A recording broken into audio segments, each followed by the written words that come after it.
kinds of hands around here.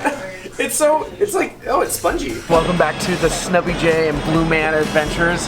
For this segment, we are talking with Jeff and Andrew, a part of the audio songwriting team and mixing. So see what we found out today. So this is the live room. This is where the magic happens. This is where you record like all of your music. Yeah, this is it. Oh my gosh. So let's talk about this a little bit. Please. So one of the things we have always experimented with have been key percussion instruments. I've seen vibraphones be used for like special projects before too. Exactly, yes. So this is a sample-based version of that we made, and we can play any sound that we want with it. Is this the same? Ah, cool.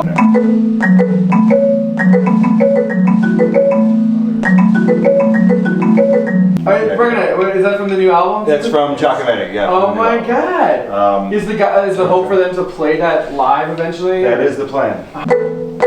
Is there like two pitches there that are kind of just are like slightly off, or are they actually two full? They're a whole step off from each other. A whole step off. All of them are? Yep. Ah! Ah! Yeah, which gives it a little depth. Yeah. You know?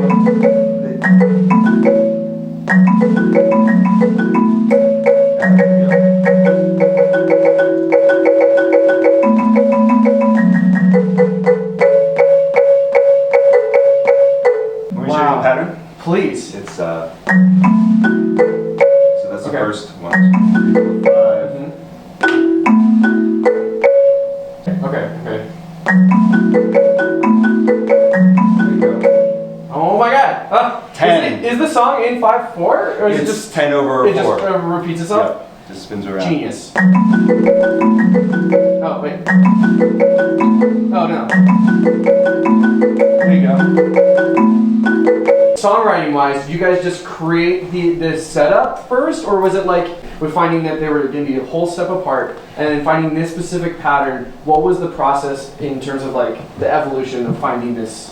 How it ended up? I wrote this mostly on the computer with samples. Okay. I knew that I wanted a pattern like that wasn't in 4 or 8, but that kind of spun around, so like, you know, the math happens. Locked in. Yeah, like it eventually will hit. Yeah. You know? I wanted to make something that was a little bit more, almost like primitive sounding. Later, we were like, okay, how's somebody actually going to play this? And can they play it? Can they play it? So we call these the Gary balls. Gary balls, okay. And such named just because the guy who came up with the idea, his name was? Gary. Yes, exactly. Similar to the concept with those marimba keys being a whole step away, like sometimes that out of tune oddness that's a microtone like out of our standard A440 tuning really adds some character.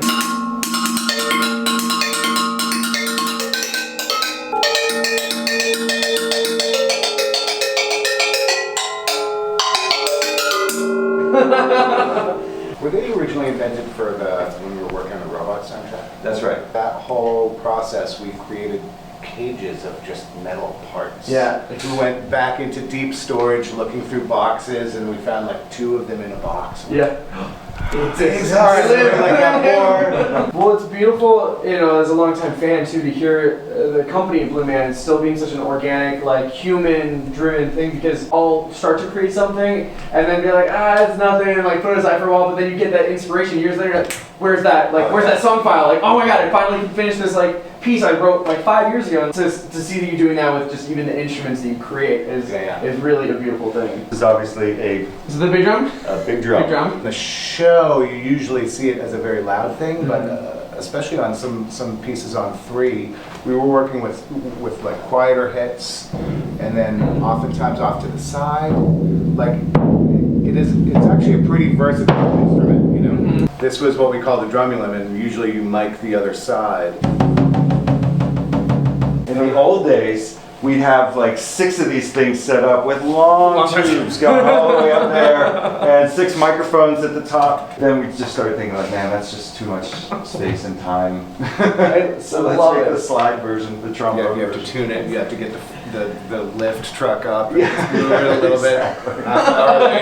Oh, it's still a little up. And this is the control room. Oh my gosh. This is the brain center of our recording studio here. Some of the instruments that we were looking at out there, a lot of them were used to create this song, Hex Suit. This is basically a stemmed out version of the original song. This is stereo versions of all of the individual tracks, but you can start to get an understanding of what goes into Blue Man recording. So this is just the kit.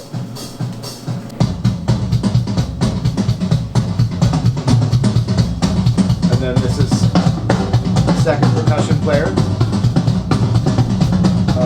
This is shakers.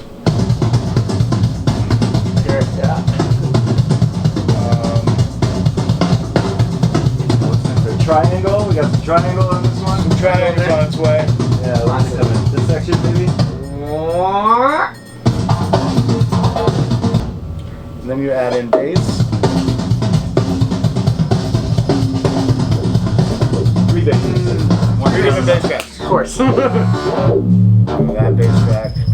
Wait, can we stop for a second? Specifically that, is this bass 3 that's getting that warbly thing?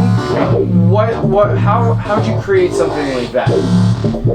That's That's my question for you. 8 hours in Jeff's office. What's really fun about that is that's probably, let me see, 1, 2, 3, 4, 5, 6, 7, 8. It's got to be like 9 different distinct synthesizer, just like ball. Yeah. And then another one that sounds like bam. And then I would tweak it a little bit, and that one goes bam. And literally chaining them all together to make one part that sounds integrated. And then we would run it through like the same kind of compressor and thing like that to kind of smear it so it sounds like it was one performance. We really strive to not use any of those like stock sounds. Like we kind of will play with them on our own, run them through pedals and distortions and all kinds of things to make them unique. So yes, just to roll through the rest of it. So this is the stick. Chapman. Snuck in there, yeah. Just what we call Mandelbrot. Mandelbrot. Bowing this Chapman stick with another string. Oh, that's the zither. Yep. See, there's a bunch of zithers there. More synths. And up to that point, that's those are a bunch of The zither specifically, that has, you said, like a lot of layers to it, because it sounds almost like the... Later we decided, you know what, when we do this live, we're going to use the spinulum, because the spinulum was invented after we recorded the song. That's so cool! So you can hear, I mean, there's a lot going on there. That's probably like 4 different zither tracks. Were those controlled live, or was that something you guys were able to... live, yeah. do When I afterwards? recorded it, yeah. That's like really beautiful to hear isolated, too. Just like the warmth of the chord and like the layers. Yeah, you gotta have a really high fairy dust part. The fairy dust, yes. A little sprinkle of that. We talked about Yusuke playing the original electronic vibraphone that's sort of inspired that instrument out there. So this is a live performance, and he's just running it through a bunch of effects and kind of messing with the effects while he's playing. One of our musicians, this guy Terry, who's a zither player, string player, he does a lot of the tours. He has a guitar pedal company that he made. He designs his own pedals. Cool. Literally, we were recording this part, Right. and like, it sounds pretty good, but man, I wish it was a little gnarlier, a little fuzzier sounding. And I walked out, and the mail just came in, and I was like, I got a package from Terry, and I opened it, I was like, fuzz pedal right in Yusuke, plugged it in, and I don't even think we tweaked the knobs much. It was like plugged it in, turned it, and I was like, wow, that's the sound right there. Oh my god. But you can hear it doesn't sound like a vibraphone. This isn't like, you know, your Lionel Hampton in a jazz club. And all of the like tonal artifacts from the distortion, but the real playing, it's unique. It's unique. We heard it and we're all like, yeah! We got really excited.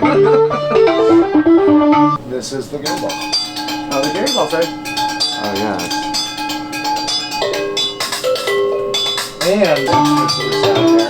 And then if you mix it all together. Find out. Remix. Remix it? Yeah. No!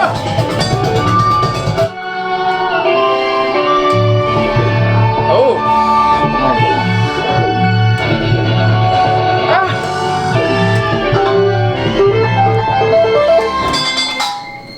your process when you are mixing something like this? Are there like specific things you always add of like either resonance or like, you know, like kind of a room sound or the EQ of it or certain kind of compression? The capturing the, like usually I'll have a pair of overheads in the same way that you would have on a drum kit to capture the sound of the striking, and capturing the ambience is important too. The other thing is just choosing good mics and then letting the instrument be the instrument. Like I don't actually add a lot of EQ to a PVC. Oh. I want it to be a PVC, you know? So usually you just choose the right mics, the right preamps, and then you just sort of let the instrument, you're capturing the sound of the instrument. I mean, if you even just look at this mix, you know, we heard kit drummers, percussion, like various hand percussion, and then 3 basses. Like, so like Andrew was saying, and he hates me for this, but like when I write the material, like, oh, here's another song with 3 basses. Like, do we need 3? Like, there's not enough space when you think about it, when you're making the mix. Like what you were saying, like how do you get the... And then the Chapman stick. Right, yeah, so it's just gonna smear everything. You do have to like think about how you're gonna carve out that space. You don't want them fighting for the same frequency. So even though there's 3 basses, like, I feel like a little bit in the composition, but more so in the mix, like you found them all to exist so that they're not fighting each other with just this like, you know, blanket of like murky low end that kind of ends up obscuring everything else. So interesting was the PVCs and all these acoustic instruments you play, how important it is to find the right sound. Have you guys, like I remember hearing like Simon and Garfunkel went into a church to sing some of their vocals once. Have you guys ever dabbled with that in terms of like, or had fun challenges with recording in different settings? Well, one thing I can say as a suggestion to you too, that I think you do a lot, when you want to record the room, like, where are your microphones pointed? You know what I mean? Do you want to point them at the PVC, or do you actually want to point them against a wall? Or against the sound? It's going to sound different everywhere. Right. So now you've kind of got 10 rooms in the same room. They might all have the same character. That was definitely in our mind even when recording live at the Venetian. I remember going out there, a suitcase of mics overhead with that with that idea of trying to capture the space of the theater.